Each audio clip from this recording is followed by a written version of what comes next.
Oi, gente. Vocês estão conseguindo me ouvir?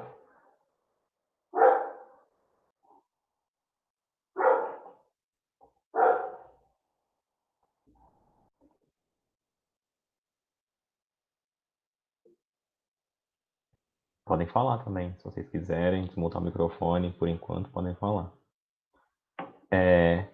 Como que estava funcionando o esquema de monitoria com vocês? Vocês mandavam as dúvidas no chat, vocês falavam, como que era?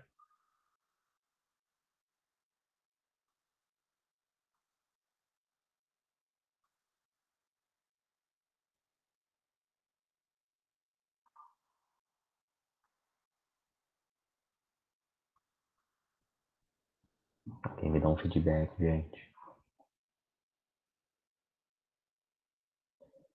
Como que estava funcionando a monitoria com vocês? Vocês falavam por chat, desmutavam o microfone? Vamos tentar seguir o mesmo padrão. Por chat? Pode ser, então. Vocês não querem falar? Então vamos fazer assim, vocês vão mandando as perguntas. Pode ser da lista, pode ser de teoria mesmo. A gente vai tentando responder. Se não for uma dúvida da teoria, for mais do exercício, além de resolver o exercício, a gente tenta fazer uma revisão do assunto que está sendo tratado na questão. Pode ser? Se vocês tiverem algum outro exercício que vocês fizeram por fora e quiserem mandar, a gente tenta resolver também. A gente vai se adequando. Então podem mandar aí no chat e aí a gente começa.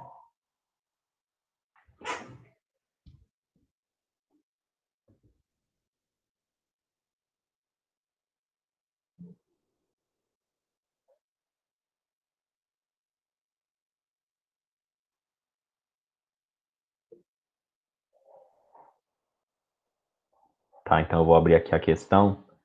Vou compartilhar a tela com vocês para a gente ver junto.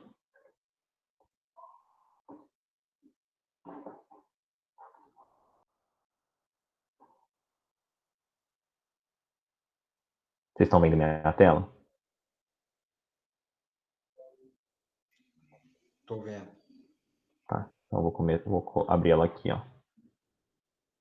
Questão essa daqui.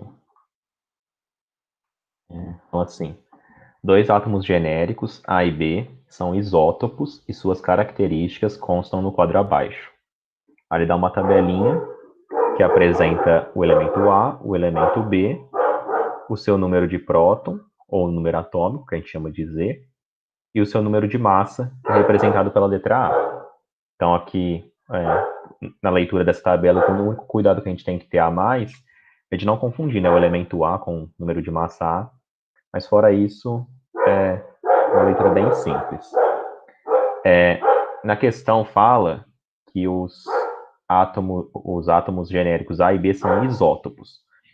Aí a gente tem que lembrar que isótopo é aqueles que têm o mesmo número de prótons, mesmo número atômico. Para a gente lembrar sempre, tem aquelas letrinhas na palavra, né? Isótopo tem esse P, isóbaro tem a letra A, né? E isótono tem a letra N, que aí é número de nêutrons. Então, essas três, e isoeletrônico remete a elétrons, né? Então fica fácil de lembrar. Bom, se eles são isótopos, eles têm o mesmo número de prótons. Se eles têm o mesmo número de prótons, eles têm o mesmo número Z. Então, para a gente resolver, a gente tem que fazer com que o número de prótons deles se igualem. Qual que é o número de prótons do elemento A? Tá aqui, ó, 2x mais 6. 2x menos 6, desculpa. E do elemento B? Tá aqui, ó, x mais 4. Então, a gente tem que fazer com que esses números de prótons sejam igual. Aí, vamos fazer aqui, ó. 2x menos 6 igual a x mais 4, certo? Isso. Aí cai num sistema de primeiro grau de matemática, né? A gente coloca tudo que é letra para um lado e tudo que é número para um outro. Então a gente vai passar esse x para o lado de lá, então vai ficar 2x menos x. Quando você passa, troca o sinal, né? E o número a gente passa para cá. Então o menos 6 vai passar para lá como mais 6, mais 4. Então vai ficar aqui x é igual a 10. Então a gente descobre o valor de x a partir desse momento. Com isso, a gente volta na tabela e consegue preencher ela. Então, aqui, ó, se o x vale 10, 2x menos 6 é igual a 2 vezes 10 menos 6. Então, 20 menos 6, 14. E 10 mais 4, 14. Então, pode ver que bateu, que realmente o número de prótons do elemento A é igual ao número de prótons do elemento B.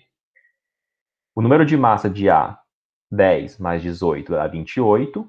E o número de massa do elemento B, 40 menos 10, dá 30. Então, aqui é 14, 14, 28 e 30. Bom, aí preenchendo a tabela com essa informação que ele tinha dado na questão, a gente consegue ir para as perguntas. Questão item A. Qual o somatório do número de nêutrons dos átomos A e B?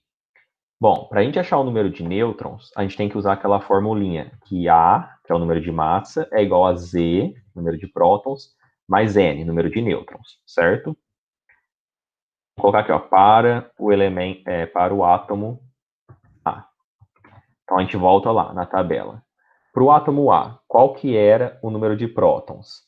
Era 14. E qual que era o número de massa? 28. Então fica 28, que é o número de massa, é igual a 14 mais o número de nêutrons. Isso vai implicar que o número de nêutrons seja igual a 14, porque a gente vai passar o 14 para o outro lado, o N vai dar 14.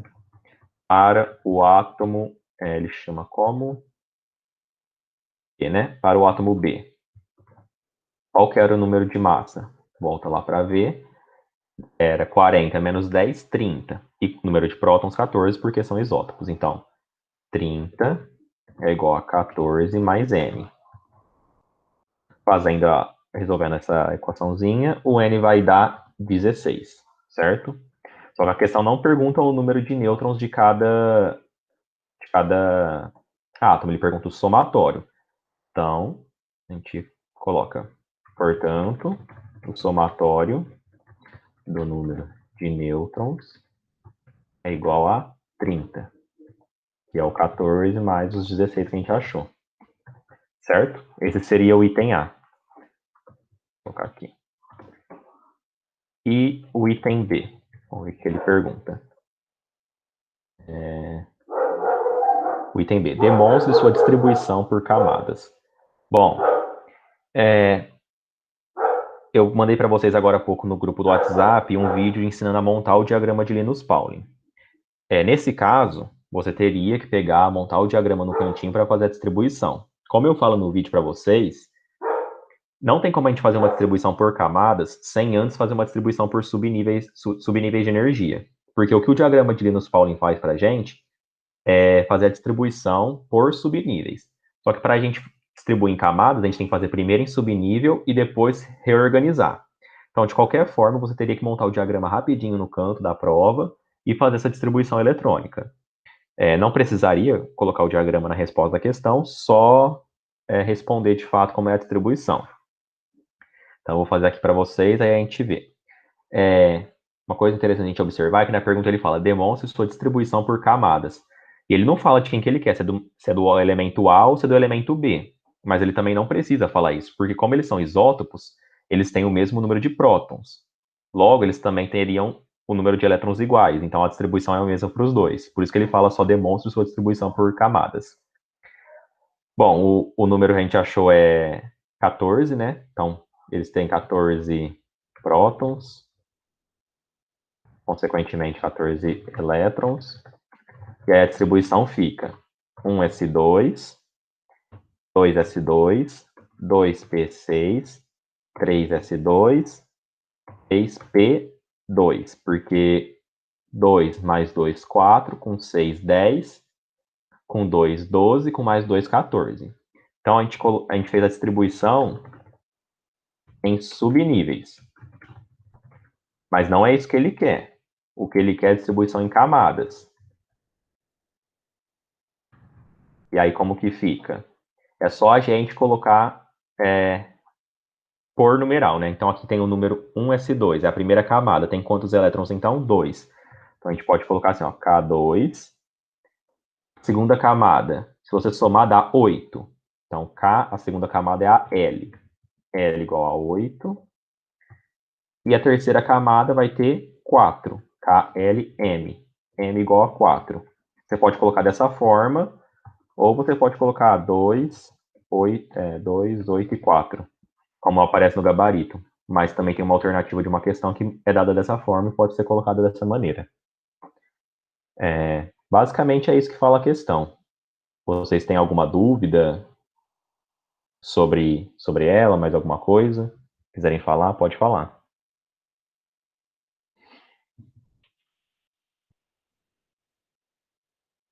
Certo. Então, como eu tinha dito no começo da questão, é importante vocês relembrarem os conceitos de isótopo, isóbaro, isótono e isoeletrônico. Aqui, ó. Vou deixar aqui porque tem uma pessoa copiando. Só deixa eu aceitar que eu acho que tem alguém pedindo para entrar. E de isoeletrônico, então é importante vocês saberem esses conceitos. É importante vocês ficarem rápidos em montar o diagrama de Linus Pauling. Ele não é dado na maioria das provas, então vocês têm que treinar, não tenta decorar, porque se vocês tentarem decorar, vocês vão errar em algum momento, então não tenta decorar. Monta ele. Quanto mais vocês montarem, mais prática vocês vão ter. E basicamente é isso nessa questão. Esses conceitos são tranquilos, mas as questões que mais vão pegar são essas que vocês têm que resolver tipo um sistema desse. Então, porque aí mexe com matemática também, né? Mas é tranquilo. Se vocês tiverem mais alguma dúvida, tiver algum desse tipo, aí a gente faz. Só vou deixar mais um tempinho aqui que tinha uma pessoa copiando, aí eu já faço a 14 que pediram lá no chat.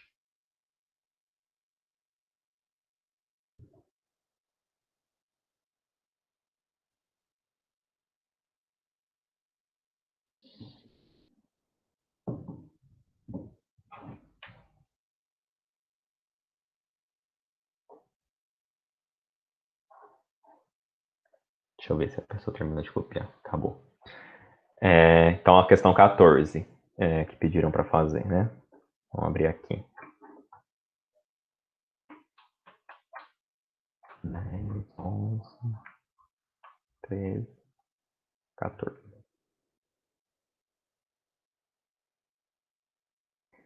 Vamos lá, ó. 14 fala assim, ó. A alternativa que reúne apenas espécies isoeletrônicas é. Então vamos pensar. Isoeletrônica, o que significa? Significa que são espécies que têm o mesmo número de elétrons, certo? Como vocês já devem ter feito a lista, vocês viram que já é a alternativa A. Então vamos pular ela e vamos fazer de cada uma daqui de baixo para a gente ver por que não é isoeletrônico, né? Então, ó, se você pegar aqui o elemento enxofre, ele tem 16, número atômico 16. O que significa o número atômico? É o número de prótons, certo? Então, se ele tem 16 prótons, quantos elétrons ele tem? Sendo que aqui indica que ele é um átomo eletricamente neutro, esse número 0. Então, ele tem o número igual. Então, ele tem 16 elétrons, certo? Então, aqui temos 16 elétrons. Agora, vamos para o elemento cloro aqui, ó. O elemento cloro tem número atômico 17. Então, teoricamente, ele também tem 17 elétrons. Só que tem uma carga negativa colocada aqui, o que indica que essa espécie ganhou um elétron. Então, ele vai ter 18 elétrons. Então, aqui temos 16 e aqui temos 18. Já daria para eliminar essa alternativa, mas vamos fazer também a do potássio. O potássio ele tem número atômico 19. Mas, ou seja, ele também teria 19 elétrons. Mas essa carga positiva aqui indica que ele perdeu um elétron, por isso que ele ficou positivo. O elétron tem carga negativa. Se você tirar ele, sobra cargas positivas, por isso que fica positivo. Se ele perdeu esse elétron, ele vai ter 19 menos 1, 18, certo? Então, na alternativa B já estaria fora. E assim você tem que fazer com todas. Vamos aqui, ó. O neônio, 10, com carga neutra, 10 elétrons. O sódio, 11, com carga neutra, 11 elétrons. O magnésio, 12, com carga neutra, 12 elétrons. Então, aqui nenhum bate, já daria para eliminar. O cálcio, número atômico 20, ou seja, 20 elétrons. Perdeu 2 elétrons, 18 elétrons. Acho que é estrôncio esse, não tenho certeza.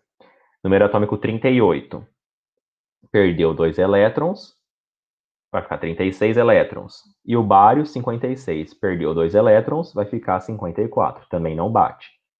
Aqui é a mesma coisa. Número atômico 17, ganhou 1 elétron, vai ficar 18 elétrons. Número atômico 35, ganhou 1 elétron, vai ficar 36 elétrons.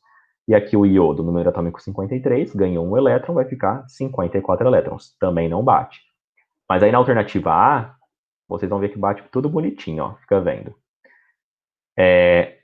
O nitrogênio, número atômico é 7. Ou seja, ele tem 7 prótons. Se ele fosse um átomo eletricamente neutro, ele teria 7 elétrons. Mas aqui a gente tem um 3 menos, que indica que ele ganhou 3 elétrons. Então, se ele já tinha 7 e ganhou 3, ele vai para quantos elétrons? 10 elétrons. O flúor, número atômico é 9. Se ele fosse um átomo eletricamente neutro, ele teria 9 elétrons. Mas ganhou 1, vai passar para 10 elétrons. Então, 10, 10. O alumínio, ele tem 13 prótons. Se ele fosse um átomo eletricamente neutro, ele teria 13 elétrons. Mas essa carga 3 mais indica que ele perdeu 3 elétrons. Então ele fica com 10 elétrons também. Aqui todos têm 10 elétrons, e isso é o conceito de espécies isoeletrônicas, ter o mesmo número de elétrons. Por isso que a alternativa é a letra A. Deu para entender? Beleza. Mais alguma dúvida, gente? 16? Vamos lá, então.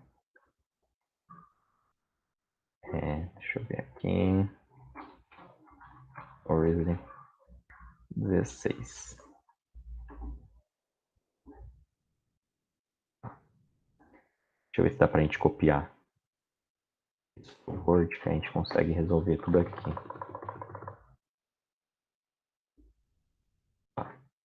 Ó, questão 16 fala o seguinte. A seguir são mostradas 4 configurações eletrônicas. Aí ele dá lá 4 configurações, 4 distribuições pra gente. Qual das configurações corresponde? Aí ele dá uns átomos, dá alguns íons e quer saber pra gente fazer a correspondência. E dá os números atômicos pra gente, porque não tem que decorar. Algumas provas, elas fornecem para vocês a tabela periódica, que aí vocês veriam o número atômico dessa maneira aqui, ó. Vai ser exemplificado aqui, ó, na tabela. Outras provas não colocam tabela periódica ao final, como é o caso da FUVEST, prova da USP. Eles sempre fornecem na própria questão o número atômico. Então vocês têm que saber ler das duas formas. Na tabela e pelo dado da questão, que é bem mais tranquilo, né? Bom, essa questão aqui, ela é tranquila, é mais de organização de vocês para sair. De vocês tentarem não fazer correndo. Como que eu faria essa questão para ficar mais fácil? Ele pergunta, qual é a configuração do cloro, do magnésio e do neônio? E ele deu o número atômico para a gente de cada um desse. O cloro é 17, o magnésio é 12 e o neônio é 10. Então, o que vocês fazem? Faz a distribuição para cada um desses e depois você relaciona qual que é a distribuição correta. Quer ver? Para o cloro, ele é 17, então fica 1s2, 2s2, 2p6, 3s2, 3p6, 3p5, na verdade. Porque, ó, aqui deu 10, aqui deu 4, mais 6, 10, 12, com 5, 17, certo? Então aqui a gente já tem a do cloro, número atômico 17. Magnésio. Magnésio, o número atômico é 12, então fica 1s2, 2s2, 2p6, aqui já deu 10, 3s2, certo? E do neônio, o número atômico é 10, 1s2, 2s2, 2p6. Pronto, a gente distribuiu todos. Agora é só a gente ver qual que dá certo, ó. A do cloro, se a gente olhar, a gente vê que é a número 3. Vou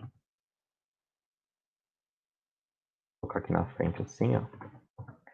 A do magnésio, se a gente for observar, a gente vai ver que é a número 2. Pode ver que bate aqui. E a do neônio, se a gente for observar, é a número 1. Então, essa seria a letra A. Se você fosse tentar fazer de cabeça, não escrever o diagrama no canto da prova, é onde que você vai cair no erro nessa questão. Mas se você fizer bonitinho, organizado, dá certo. Aí ele pede na letra B para o cloro menos, para o potássio mais e para o alumínio 3 mais, certo? Vou fazer aqui então, ó. Vai ficar assim. Cloro menos. Bom, quando você vai fazer a distribuição eletrônica de íons, que são cátions ou ânions, A gente tem que sempre ter uma coisa em mente. Os elétrons, eles entram sempre na camada de valência. E a camada de valência é sempre aquela última camada. Então, olha aqui, ó, a gente fez a distribuição para o cloro, aqui em cima. Qual que é a camada de valência dele? Qual que é a última camada dele? É essa camada aqui, ó. 3s2, 3p5. Lembra que camada de valência, o próprio nome fala, é camada, não é subnível. Então, se ele perguntasse qual é a camada de valência e você falasse 3p5, tá errado. Ou você falaria tudo isso, 3s2, 3p5, que isso configura uma camada, ou você falaria camada 3 ou camada M. Camada M. Aí daria certo. Então, como eu estava falando, os elétrons entram sempre na última camada, na camada de valência. Perceba que ele está colocando um elétron, por isso que o cloro ficou menos. Então, esse elétron entra onde? Na última camada. Esse subnível aqui não está preenchido por completo ainda, porque ele pode ir por até 3p6. Então, vai entrar nele. Então, a configuração vai ser a mesma coisa, só que aqui vai ser 3p6, porque a gente colocou um elétron. O potássio a gente não tem a distribuição ainda, então a gente faz como se o átomo fosse neutro. O número atômico não é 19, então vamos lá.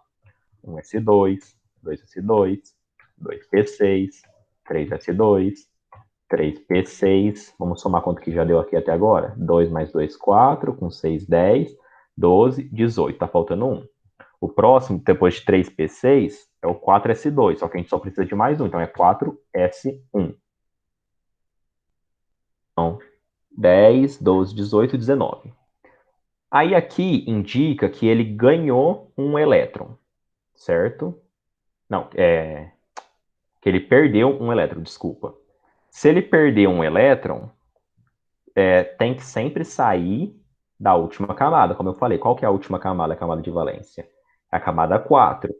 Então, a hora que a gente tira esse elétron daqui, ele vai ficar a mesma distribuição, só que sem essa camada aqui. Certo? Então, essa é a distribuição final.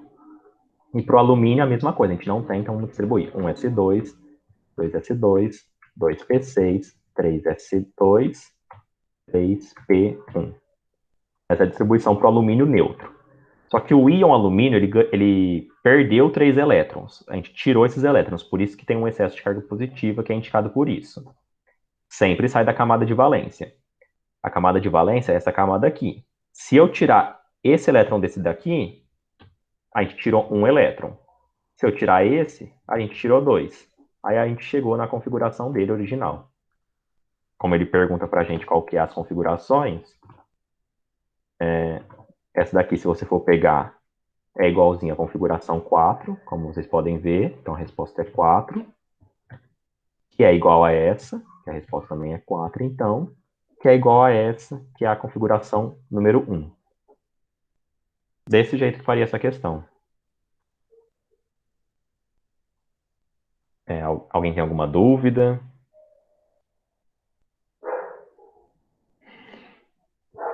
Ó, perguntaram se isso cai muito em prova. Tá, vou fazer depois da 11. Esses assuntos iniciais que a gente está dando, eu, o Gabriel, o Henrique vai dar aula hoje para vocês de tabela periódica. Para o Enem, não é uma coisa que tem grande incidência. Vai começar mais no nosso segundo ciclo, as aulas que caem bastante no Enem, vai começar mais no segundo ciclo, que é de ácido, base, sal, óxidos, que aí tem bastante coisa do cotidiano, estequiometria. Esses assuntos iniciais não caem muito. Mas é importante vocês saberem porque é a base de tudo, né? Se vocês não entenderem a tabela periódica, vocês vão ter dificuldade lá na frente, em outros assuntos. Então é importante vocês saberem. Quanto à distribuição eletrônica em si, e isótopos, não tem uma incidência tão grande, mas cai. No Enem, muito pouco. Agora, se vocês forem fazer provas em outros lugares, UFO, FUVEST, Unesp, Unicamp, aí é importante dar uma estudada sobre isso, porque aí de vez em quando cai sim. Vou fazer a questão 11, então. Deixa eu ver aqui. 11, né?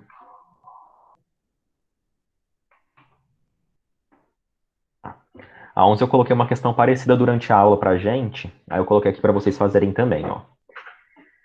Fala assim: o óxido nítrico foi estudado em laboratório. Na decomposição de diferentes quantidades dessa substância, os resultados foram. Então ele coloca aqui: ó, óxido nítrico se decompõe em nitrogênio e oxigênio.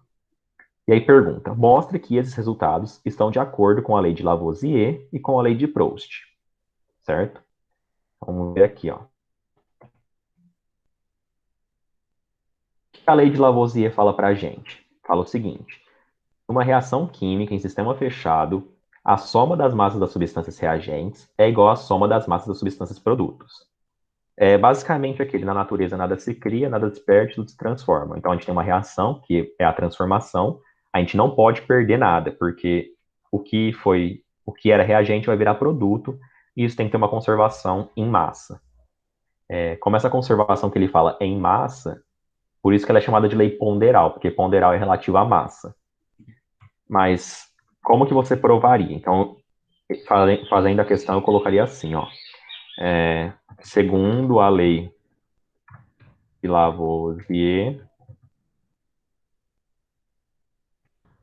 temos. Aí você coloca o enunciado da lei, que eu copiei aqui para ficar mais rápido para a gente. Você enunciou a lei. A partir disso, é só você provar por meio da reação que estava na tabela. Então, aqui na tabela, ó, a gente tem óxido nítrico 15, formou 7 de nitrogênio mais 8 de oxigênio. Se você somar a massa dos reagentes, que é o óxido nítrico somente, vai dar 15. E a massa dos produtos, 7 mais 8 também vai dar 15. Então você coloca aqui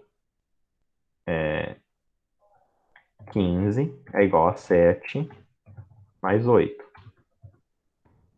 Que implica que 15 é igual a 15. Aí você vai fazendo para todos os resultados. 30, 14 e 16. Então a gente coloca 30 é igual a 14 mais 16. É o que implica que 30 é igual a 30, porque 14 mais 16 dá 30. As duas últimas, 60 é igual a 28 mais 32. Vai implicar que 60 é igual a 60. E 90 é igual a 42 mais 48. O que implica que 90 é igual a 90. Aí a pergunta tinha falado pra gente: mostre que esses resultados estão de acordo com a lei de Lavoisier e Proust. Aí é só você colocar como a soma das massas é igual a soma das massas dos reagentes é igual à soma das massas dos produtos, as reações estão de acordo com a lei de Lavoisier, certo? Só que ele também manda a gente provar a lei de Proust. E aí a gente vendo aqui, ó, a gente viu na aula que a lei de Proust é chamada lei das proporções físicas, fixas. O que ela fala? Uma substância, qualquer que seja a sua origem, é sempre formada pelos mesmos elementos químicos, combinados na mesma proporção em massa. A palavra proporção, gente, ela remete à divisão pra gente. Sempre que falar em proporção, você tem que pensar em divisão. Por isso que a lei de Proust, para você provar, a gente faz essa regrinha aqui, ó, essa divisão entre os elementos. Quer ver? Vou colocar aqui para a gente como a gente faria a resposta. Ó. Segundo a lei de Proust, temos. Você coloca o enunciado da lei. Não precisa ser o enunciado, se você na hora da prova não lembrasse o enunciado, literalmente falando, não precisa colocar literal, claro. É só você tirar as aspas e colocar o que a lei diz. Fazer uma paráfrase da lei. Mas aí ele fala, ó, sempre é formado pelos mesmos elementos químicos combinados na mesma proporção em massa. Como eu te falei, proporção significa divisão. O óxido nítrico, ele é formado por quem? Por nitrogênio mais oxigênio. Então, se a gente colocar que a massa de nitrogênio dividido pela massa de oxigênio, a gente formou uma proporção, a gente formou uma divisão. E isso tem que dar sempre a mesma coisa. Então, se a gente colocar que a massa de nitrogênio é 7 dividido pela massa de oxigênio, que é 8, deu uma fração que é 7 oitavos, que é igual à fração 14 sobre 16, porque a gente dobrou só em cima e embaixo. 7 dividido por 8 é a mesma coisa que 14 dividido por 16, que por sua vez é a mesma coisa que 28 dividido por 32, que é igual a 42 dividido por 48.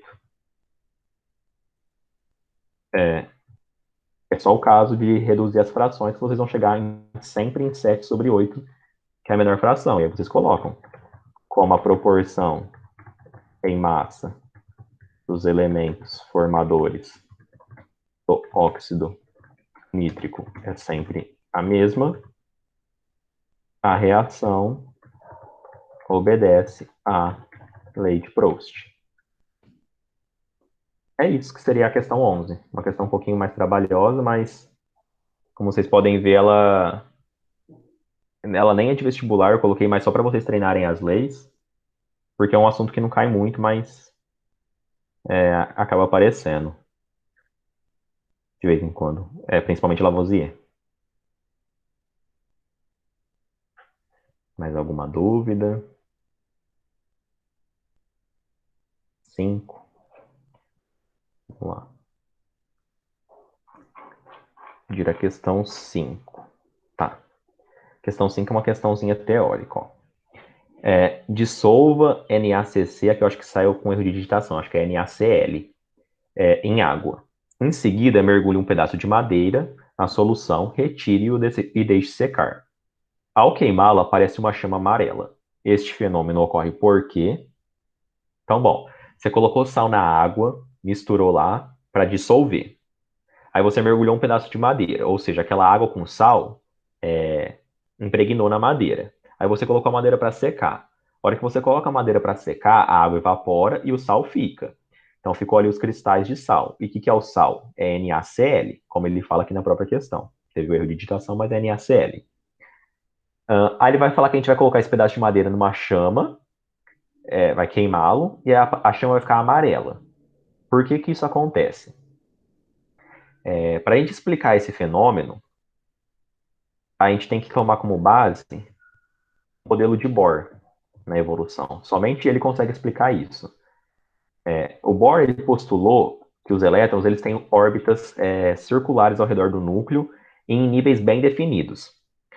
Porque, para ele chegar nessa conclusão, ele partiu dessa questão aqui de Planck. Ó. O Planck falava que quando uma coisa está em movimento, ela vai perdendo energia e aí a tendência é parar, por causa de atrito e tudo mais lá que estão vendo na física. Mas o Bohr perguntava assim, se os elétrons estão em movimentos lá no modelo de Rutherford, por que que ele não perde energia e colide com o núcleo? Se ele está lá girando, girando, girando, girando, perde energia, pá, colide com o núcleo.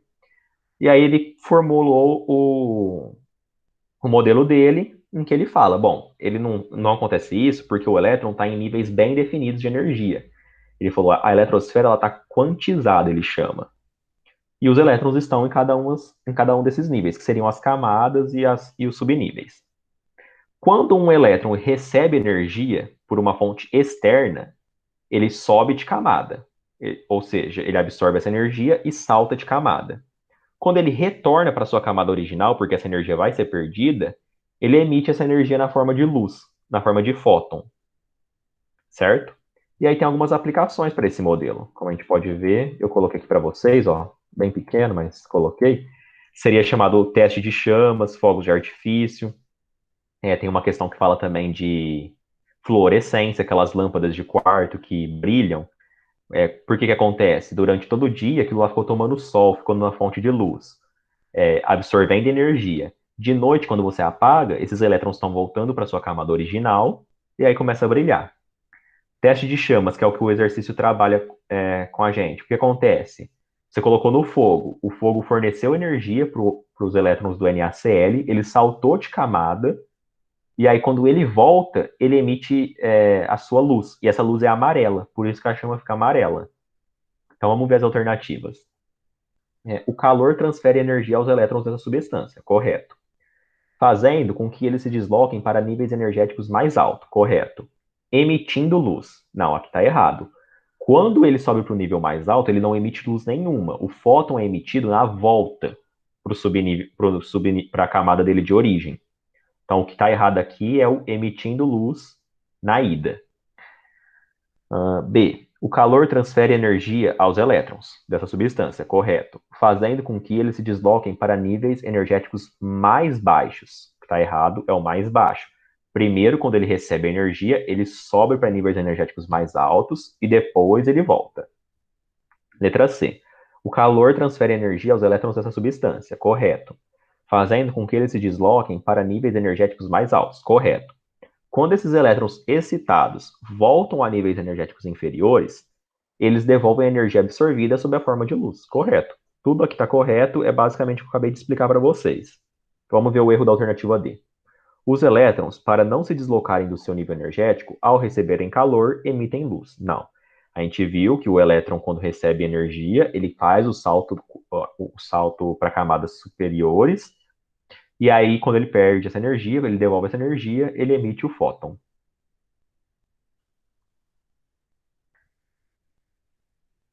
E aí, gente, mais alguma dúvida?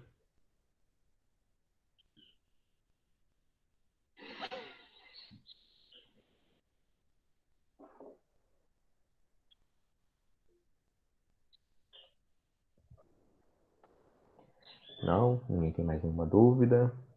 Vocês estão conseguindo acompanhar as aulas? Tá indo de boa? Vocês têm alguma sugestão para a gente mudar? Se tiverem, é só falar, hein? Que a gente altera. Ninguém tiver mais nenhuma dúvida, a gente encerra, então.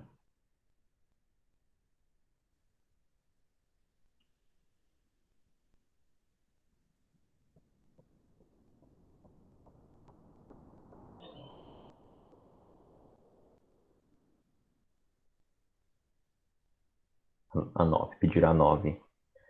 Vamos fazer, então. Ó, tá aqui já. Considerem as representações genéricas das espécies X, Y, R, Z. Aí ele dá aqui X é número atômico 8, número de massa 16, Y número atômico 8, número de massa 17, R número atômico 7, número de massa 17, sendo que ele é 2 menos, ou seja, ele ganhou 2 elétrons, e Z número atômico 7, número de massa 16, sendo que ele é 2 mais, ou seja, ele perdeu 2 elétrons. É correto afirmar que as espécies que apresentam o mesmo número de nêutrons, ele pergunta para a gente, certo?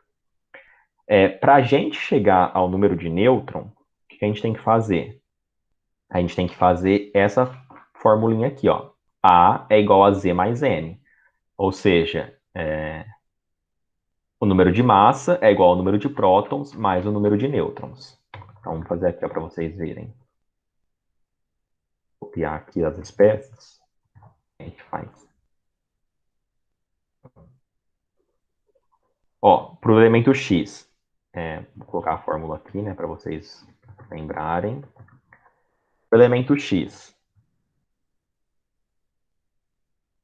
qual que é o número de massa? Qual que é o A dele? É 16. Qual que é o número de prótons, que é o Z? É 8. Mais N, que é o que a gente quer saber. Passo o 8 para lá. N é igual a 8. O elemento Y, 17 é o número de massa, é igual a 8 mais N. Qual que é o número de nêutrons? Vai ser 17 menos 8, que vai ficar 9. Para o R, R menos 2, né?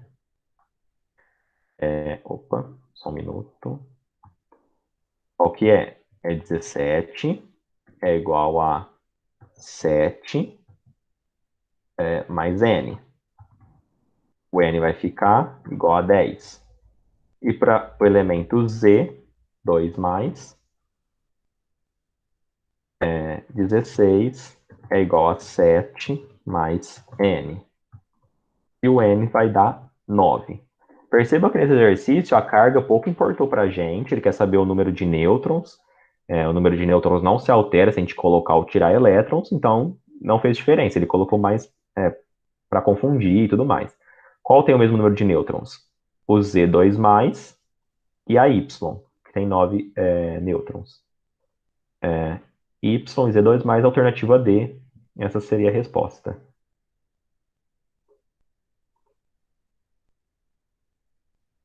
certo?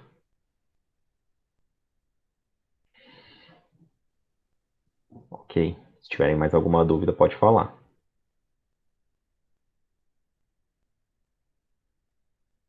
A Bruna disse que não tinha.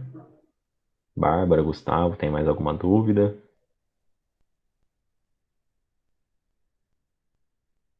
Também não. Bom, então é isso, gente. Hoje vocês vão ter aula do Henrique, né? Sobre tabela periódica, e as propriedades e ligações químicas. Essa aula dele já começa a ficar mais importante, porque ligações químicas é fundamental para vocês. Vocês vão levar durante todo o curso de química. Então prestem atenção lá, vai dar tudo certo. Precisando é só chamar a gente lá no grupo ou no privado do WhatsApp. Vou parar de compartilhar aqui a tela. Abraços.